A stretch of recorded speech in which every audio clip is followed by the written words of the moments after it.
Ya udah, ini nggak mau terima. Ya udah, berarti kan memang nggak benar. Kenapa dimintain? Oh, ayo. Ya udah, ayo, mana?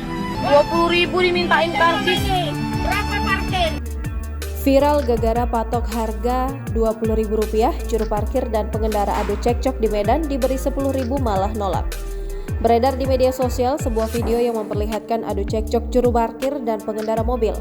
Adu cekcok antara juru parkir dan pengendara mobil tersebut terjadi di Siantar Zoo, Kota Pemalang, Siantar, Sumatera Utara pada Kamis 4 Januari 2024. Minta uang 20.000 dimintain karcis nggak mau.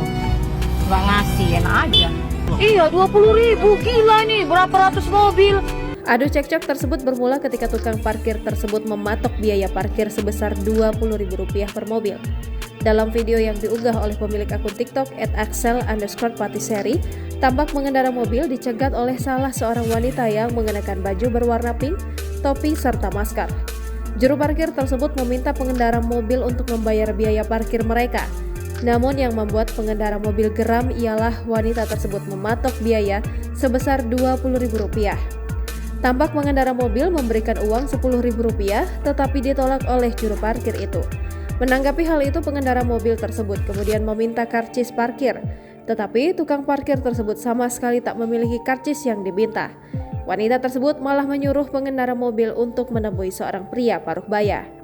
Mana karcisnya Pak kalau 20.000 Pak? Iya makanya itu. Kalau memang 20.000. Tak lama kemudian, pengendara mobil kembali memberi uang Rp10.000 tetapi ditolak oleh tukang parkir tersebut. Karcisnya ada Pak? Ini mau nggak? Ini mau nggak?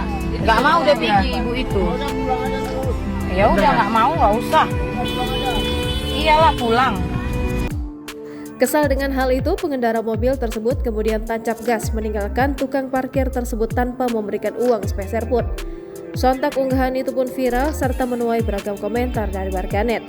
Tak sedikit dari warganet yang mendukung aksi pengendara mobil serta mengecam aksi juru parkir tersebut dan meminta pihak berwajib untuk menindaklanjuti kasus itu. Download Tribun X sekarang, menghadirkan lokal menjadi Indonesia.